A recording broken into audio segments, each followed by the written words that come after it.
In this session, we want to discuss network isolation and synthetic and legacy network adapters. Let us begin by looking at virtual network isolation. Here we have three companies: Company A, Company B, and Company C. What we want to achieve here is network isolation.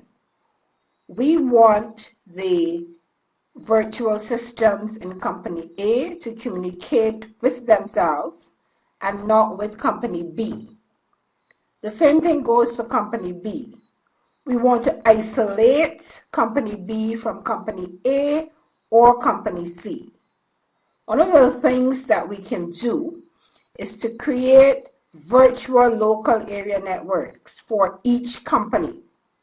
So we can create a VLAN and call it VLAN 1. So that would be the ID 1. We can create another virtual LAN and call it virtual LAN 2. And that virtual LAN would be connected to Company B. And then we can create a third virtual LAN, and that LAN would be connected to Company C, so that we have a separate virtual LAN for each company. So if, for example, there were 20 servers, 20 VMs in Company A, those VMs would be able to communicate with each other and be isolated from the servers in Company B, and the same thing goes for Company C. The problem with that might be if we had 100 companies, then we would have to configure 100 virtual LANs, and that might prove a bit problematic. The other way that we can separate the networks is by creating a private switch. Now, in our switch manager, we can create external, internal, and private. In previous sessions, we talked about these three different types of switches. And if we want to isolate, we can create a private switch. Remember that a private switch creates a virtual switch that can be used only by the virtual machines that run on the physical computer. So in that way, we would be creating an isolated network. We now want to turn our attention to two types of network adapters that Hyper-V supports: a synthetic network adapter and an emulated adapter, sometimes called a legacy adapter. The synthetic adapter is a purely virtual device. What that means is a synthetic adapter completely exists in software, and there's no tie to hardware via drivers or anything like that. It's purely a software existence and has no direct tie to hardware.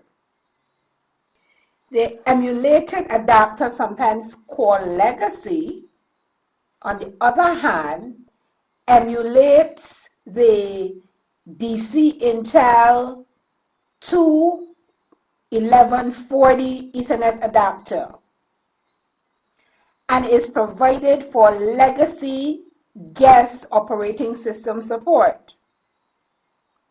It also supports pre-boot execution and is a bit slower than the synthetic network adapter.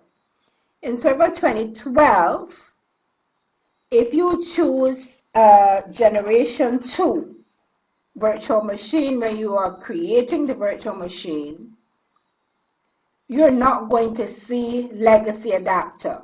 You will see network adapter, because the network adapter, which is the synthetic network adapter, now support PXE boot And in Server 2008, the legacy adapter had to be chosen or selected if we wanted to boot from the network card.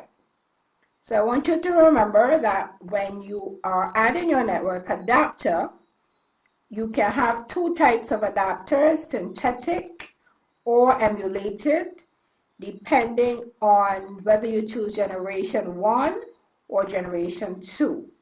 If you choose generation 1, when you are creating your virtual machine, then you will see legacy adapter. If you choose generation 2, you will see network adapter, because again, the network adapter now allows you to boot from the network card. This is the end of our session, and I want to thank you for listening.